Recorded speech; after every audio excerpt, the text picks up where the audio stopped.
Hi, my name is Atchuthan Carvalho.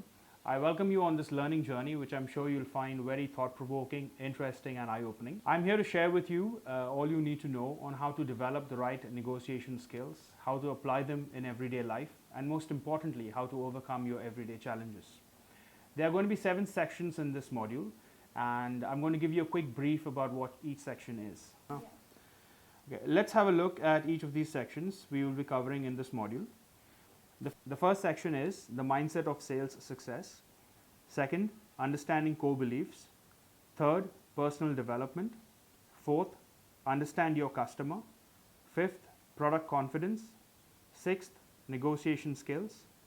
And seventh, a new beginning. All right, welcome. Let's begin with the first topic for today, which is the mindset to sales success. Now, it is very important for us to understand the right kind of a mindset if we need to be successful at sales. Sales for most people usually involves selling products, right? You have profits, you have your targets, you want to sell your products and meet your targets. However, that is not the approach or that is not the right mindset a good salesperson should have. We're going to go in depth about what this mindset really is and what kind of mindset will ensure that you are successful at being a successful salesperson. The very first thing we need to remember is that we're here to sell solutions and not products. What is the meaning of selling solutions and not products? We need to understand that no one really is interested in buying a product. Neither you nor me go out into a market to buy a product. What we really want to buy is a solution. Now, it is very critical to understand what the problem is and what the solution is, because once we identify the problem, then we will be able to provide a solution which in turn will lead to the selling of a product. So if you're in the sales industry and you know that there is a product, the question you need to ask yourself is, what is this product going to solve? What is the customer's problem that is going to present, that you're going to provide a solution for with your product, right? The second point we need to remember is we need to understand customer benefits.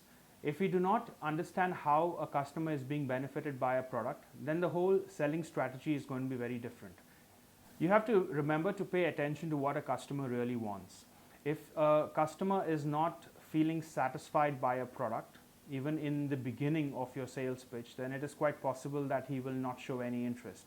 So it is absolutely imperative that understanding a customer needs and presenting the benefits across to the customer in the right way forms a very crucial part of this particular sales success strategy. The next point is we practice correct sales principles. We sell but don't missell.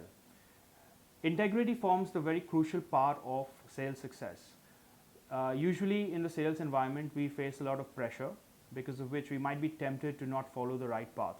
However, we have to keep in mind that integrity forms the basis of sales success. It is not just about selling a product to a customer once. However, it is about building a relationship with that customer.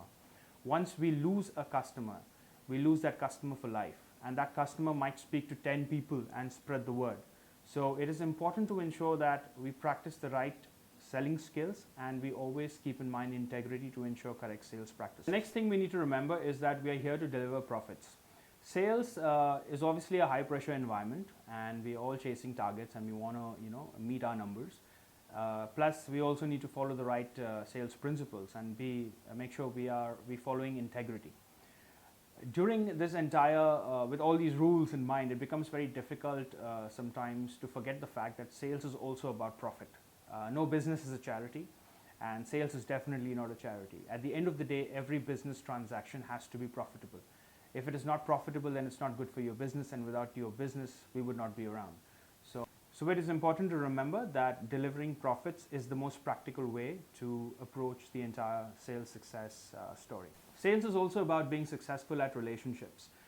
Like I said, sales is not just about selling a product, right? You've got to understand what a customer needs actually is. And you can only understand a customer's need if you are able to first build a relationship with them, because unless and until we don't have a relationship with a customer, we will not really know what it is that they want. Now, to build a relationship, what we need to do is first treat them as human beings and not as customers. Usually we just go out with the intent of selling our product. We think this feature is great, that feature is great, and we just expect a customer to buy. But human beings are a lot more complicated than that. They're not just interested in products. They're interested in that need which needs to be satisfied. So we're going to go more into detail, of course, where we'll try and identify these needs and how to identify a customer's beliefs so that we can inspire them, we can excite them about how a product is going to meet their satisfaction.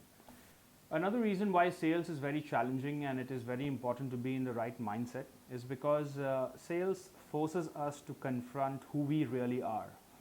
Because of the challenges faced in the sales environment, it is not easy to have a poor personality and be successful at sales. You say you need to be aware of your own emotional and mental state of mind, because think about it, it is not the product that is being presented, it is you who is being presented to the customer, right, to a potential customer. So unless and until you do not have control over your own state of mind and your own thinking, you will not be able to convince someone else.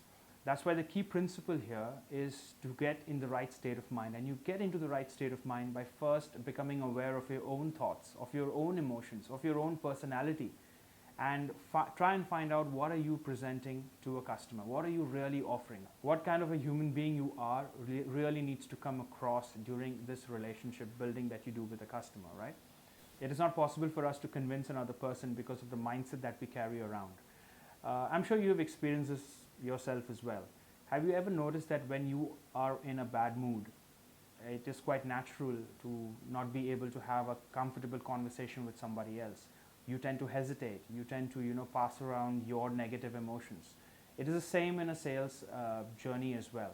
If you are not able to get into the right frame of mind, if you are not able to present confidence and happiness and eagerness and excitement, if you're not able to get into that frame of mind, then a customer is easily able to absorb that from you. He's able to gauge that, and that will lead to a poor first impression, leading to probably not a sale. We are designed for success. Now, most of you might find it very surprising and to believe that, how can we be designed for success? Well, let me share some insight to you on who we are and why is it that I believe that we are all designed for success. Now, we all have a mind, right? And it is in this mind that we live. It is where we think, it is where we decide what we want to do, it is where we feel our emotions, and it is based on this thinking and feeling that we live our lives. This entire mechanism that is there, that is available to each one of us, this mind, so to say, is made up of two main parts. There is the conscious mind, and then there is the subconscious mind. Now, I know you must be wondering, what does this have to do with sales? Well, it's a very important aspect of sales because without getting into the right mindset, you cannot be successful at sales. We've just discussed that. But how do you get into the right mindset if you don't understand the mind itself? So we are here to understand the mind so that we can apply the principles of what the mind is and how it functions into a successful sales strategy, right? So the mind is made up of two parts. There is the conscious mind and there is the subconscious mind. Now, the conscious mind, of course, is something that we're all aware of, right? You know your name, you know your address, you know what you're wearing, you watched a movie, you remember that. That's the conscious mind. You are aware of who you are. There is also the subconscious mind, which we are not aware of directly. We see its effects. For example, you have a body, you have your heart beating. It's the subconscious mind that's making your heart beat, right? There are so many organs in our body. We're not doing anything, it's just happening. Take the example of memory. Whenever you think of something and you remember it, it's because of the fact that your subconscious mind has provided you with that memory. So the subconscious mind plays a very crucial role. Another example would be when you're typing. You don't really look at the keyboard. Maybe some of you do, but most of us don't. The reason we don't look at the keyboard is because our subconscious mind is guiding us to how we need to type. Now, this is exactly the same thing that happens in life as well. What we constantly tend to repeat in our conscious mind, somehow the subconscious mind makes it a pattern. It's like a program. Like, for example, if you get into the right mindset, right, and say the mindset is one of failure, and we have just believed that we are meant to be failures, then the subconscious mind tends to grasp onto that idea, and then all you see is failure. But if you are able to teach yourself success and get your subconscious to accept that you are a success, then that's all what you'll see. I don't know if you've ever noticed this, but say, think about a big wide road, yeah, and there is one ditch in that road. Don't you find it odd that there's just that one ditch, but when you're traveling all the while, you're constantly worried about that one ditch and you ignore that the rest of the road is, basically empty and clear for you to travel on? People tend to focus on the problems rather than the solutions. People tend to focus on failures rather than success. This is because we consciously train our mind to look for these problems, look for these failures, and that is the whole mechanism that keeps repeating over and over again. So what we need to remember here is that your mind, our mind, there's a conscious mind and there's a subconscious mind. The subconscious mind is not really conscious in the sense you have access to it, but you don't have direct access to it. What I want you to remember is that it is your conscious mind that guides the subconscious mind, all right? And what you think consciously, you subconsciously accept as truths, and then you're guided towards them. We are all successful. I know you might find this surprising, but this is the truth. We are all successful. Maybe not at the same level, maybe not in the same way, but we are all successful. Can you tie your shoelace? Can you make an omelette? Have you passed an exam? Have you cleared an interview? Have you ever driven a car? These are all your success stories. I'm sure there are many more examples that you can recollect about your life if you're able to sit for some time and reflect on your success stories. Now, the reason I want you to do this is because you need to first become aware of your own success. If you're not aware of your own success, like I said, you will keep focusing on your failures. All right, so here's an activity that I want you guys to do. Take a few minutes and note down the 10 most memorable instances or experiences you've had in life. Go back to when it happened and try to relive them as much as possible. Focus on detail. Try and recall exactly what happened, how it felt, and whom were you with, what were the emotions you were feeling. Write these examples down, all right? And also, this will increase your confidence and change your perception about yourself. Welcome to the success feeling. Now, since you've completed the activity successfully, you are now aware what the success feeling feels like. During the activity, I'm sure you recall those instances, right? And you remembered how you felt and what it felt like to be successful. Now, this success feeling is something you need to carry on into the future. It's not just about something that happened in the past and forgetting about it. It's about living that success right now. So say, for example, you were successful at doing something a week ago or a month ago, and you really remembered that instance. There is this feeling that is there within you. What you need to do now is carry that feeling into the future. So say you have a goal to achieve tomorrow, whatever the goal is. The feeling that you carry while thinking about the goal is the success feeling. It's not the failure feeling. It's not the limited feeling. It is the success feeling that you need to carry. What will happen is, once you get into this success feeling mindset, it will trigger your own subconscious to give you thoughts and ideas that will guide you towards new ways, that will inspire you to change. And it is this change that will bring about new results. Sales success is a journey. It is not an end destination, right? What we need to remember is that it is not a sprint. You don't run and get to the end. It is a constant journey of failure and learning. Now, when I say failure, I don't mean to sound very pessimistic, but what I'm trying to say is that failure is not a bad thing. You failing at something doesn't mean you have to stop there. It is a learning opportunity. Everyone fails. The reason people are successful is because they don't let that failure stop them. Last but not least, in the end, it is the journey that matters.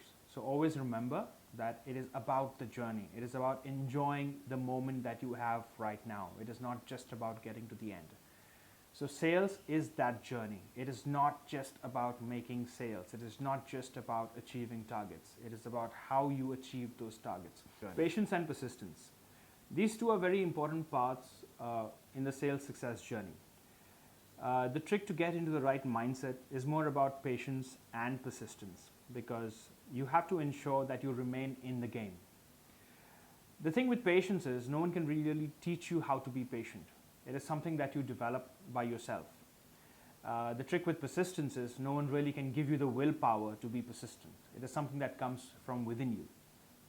Success at anything is about getting into the right mindset, yes, but it is also about setting the right goals for yourself. if you do not set the right goals, then it will be very difficult for you to be patient and persistent in your sales success journey. While trying to be patient and persistent, it is also important to remember that we should not seek instant gratification. We live in a world today where it is so easy for us to, instantly gratify our desires. So being patient and persistent turns out to be a little difficult. Sales is a process where you do not try to get results too quickly or too fast, because when you do so, then your results are not built on solid foundation. So it is very important to ensure that your foundations are strong, that you believe and study the right principles to success, so that once your foundations have stabilized, then success follows. Right? Sales is about understanding a customer's core beliefs. Why is it important to understand a customer's core beliefs? Because without understanding a belief, you will not be able to understand what the customer really wants. And without knowing what the customer really wants, you will not be able to sell him a product that's going to fulfill his wants. So it is very important to understand the customer's core beliefs. In this section, we're going to go in depth to understand how these beliefs are formed, what they consist of, and how to influence them so that we can get the customers to listen to us and buy from us. It is important to ensure that a customer is made to feel that whatever it is that we are selling him is in line with what he believes. Because once he believes what he's buying is worth it, only then will he be really convinced and happy about the sale. This will not only help you get a sale, but it will also ensure that you build a long and prospering relationship with that customer. For example, you cannot sell an insurance policy to a customer who believes that the insurance is not going to work for him. There are numerous benefits that are offered today with insurance policies. The trick is to find out what his beliefs are about an insurance policy and make sure that it's in alignment with what your product is offering. For example, the reason I have an insurance policy today is not really because I like insurances. It's because I pay the premium, but then in a few years I get my money back. Now this is an interest for me. It's something that I believe makes sense. So it's very important to understand what the belief is and sell the insurance policy that way, or sell any product that way. Everyone has their own core beliefs. Now these core beliefs are formed based on one's own experiences. You have your own experiences in life, so do I. These experiences that we have form thoughts and feelings. It is with these thoughts and feelings that we build a perception about the world. And with this perception, we view the world and we interact with the world using this perception. Here are some common core belief examples. The world is corrupt.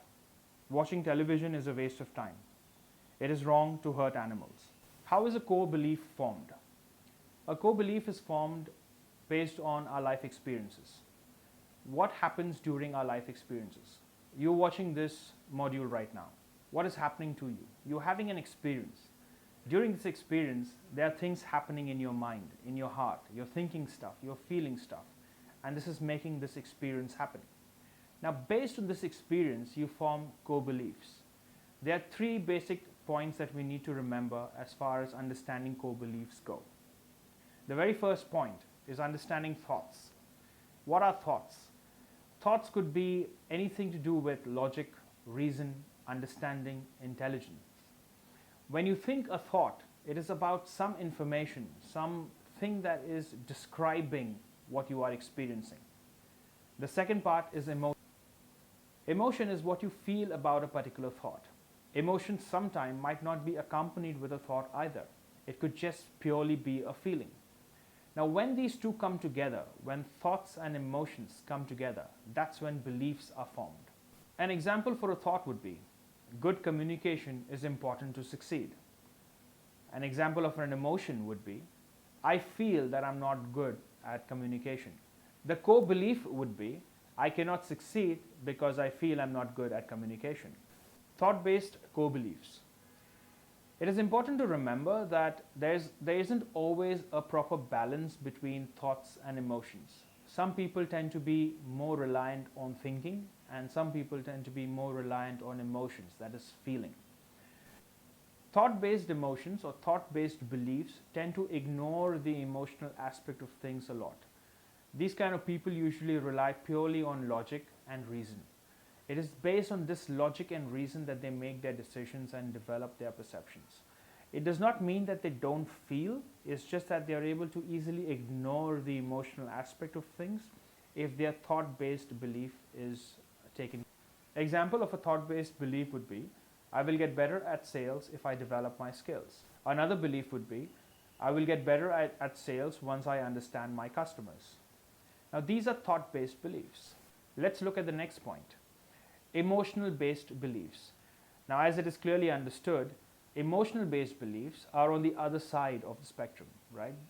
Here people rely more on how they feel about things and their emotions rather than logic and reason, which is more thought-based.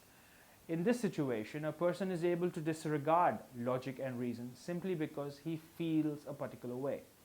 An example for an emotional-based belief would be, I will get better sales results if I increase my sales target. Now clearly this is an emotional-based belief because just increasing target is not going to improve sales. Another example would be, I feel I will get better at sales if I am more aggressive with customers. Now this too is an emotional-based belief. Just being aggressive with customers is not the solution. Understanding customer core beliefs. It is crucial that we spend time today discussing how we are going to understand customer core beliefs.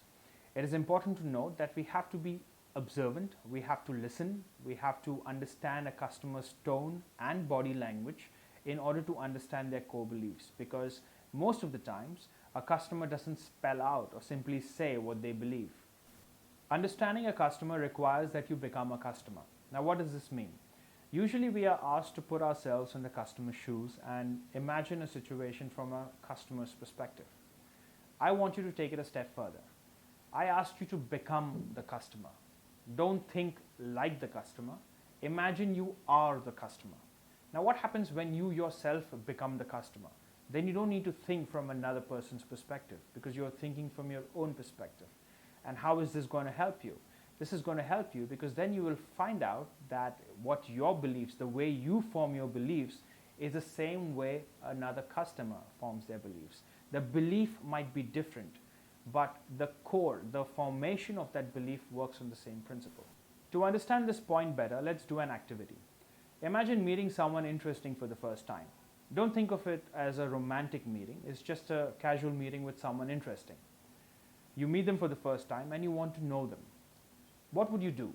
How would you approach them? What are the questions that you would like to ask them? Now, as much as you want to know them, you would also have this desire that they should know you. So how would you present yourself? What kind of things would you like to say? What kind of gestures would you like to make so that the person finds you interesting as well? Now see, over here, automatically there's a realization that happens. You automatically come to a consensus in your own mind about what you need to do. It is the same with understanding customers and understanding their core beliefs. Only once you have a genuine interest in the other person or in a customer, that's when will you start to feel this way. That's when you'll start to act this way. And that's when the questions and the eagerness will come automatically. Core beliefs and sales. The whole purpose of understanding core beliefs is so that this ties into the whole process of sales. Now what happens when you understand a core belief? Say for example there is a person who has a thought-based belief, right? It's a core belief but it's thought-based. Now if you spend time trying to cater to a customer's emotion in such a situation, you will never be able to convince them. For example, if I am sitting in front of you and I'm talking logic, reason, hard facts, you will not be able to sell me a product by talking if you're not talking about these points. So it is important to understand that when a thought-based belief or a thought-based core belief is presented, you answer that with a thought-based response. Similarly, say there's a customer who operates out of an emotional-based core belief, right? With such a customer, you cannot talk facts and numbers. You need to talk something more. You need to talk about the feelings that they feel, that they would feel if they bought the product. In such a situation, your thought-based beliefs or thought-based facts will not have any effect. It is the emotional-based facts that will make all the difference. Identifying core beliefs. It is very simple to identify a customer's core beliefs. All we have to do is ask and listen. Usually when a person is talking about something or stating a fact, and when they say, I think, that is when it's usually a thought-based belief. In certain situations, a person might say, I feel, then we are quite sure that it's a feeling based or an emotional based core belief. But the funny thing with human beings is that we don't always say what we are thinking or feeling. So a person might not necessarily always say I think or I feel. How do you then figure out what is going on, right? So that's where you need to be observant. You need to pay attention to body language. You need to pay attention to a customer's tone. You need to pay attention to what they get excited about and the words they use. We'll go into those details in a bit as well. Say for example, there's a customer who says that he does not like a particular insurance policy or he does not like the idea of a loan. And then obviously you would ask the customer why. He could give you a vague answer, probably something like it has some fundamental flaws. Now immediately you know that this is a thought-based response. So the moment the customer says it has some fundamental flaws, you immediately know that it's a thought-based response, right?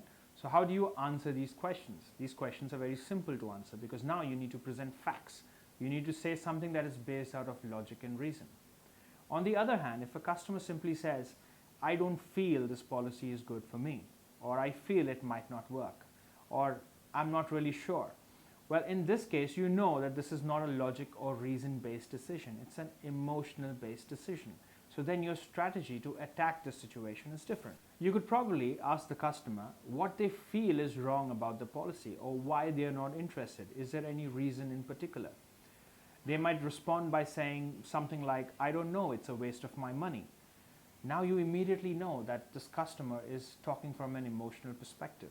And money is a concern, but there's an emotion attached to the topic of money. So immediately it gives you an opportunity to sell the fact that your product is the best in the market, or he or she feels that it's going to be a waste of money. This gives you an opportunity to understand that there is an emotion attached here, but the feeling is because of the topic of money. This is an excellent opportunity for you to present the fact that your product has value for money. So although you're talking of money, but you're catering to the emotion attached to that money.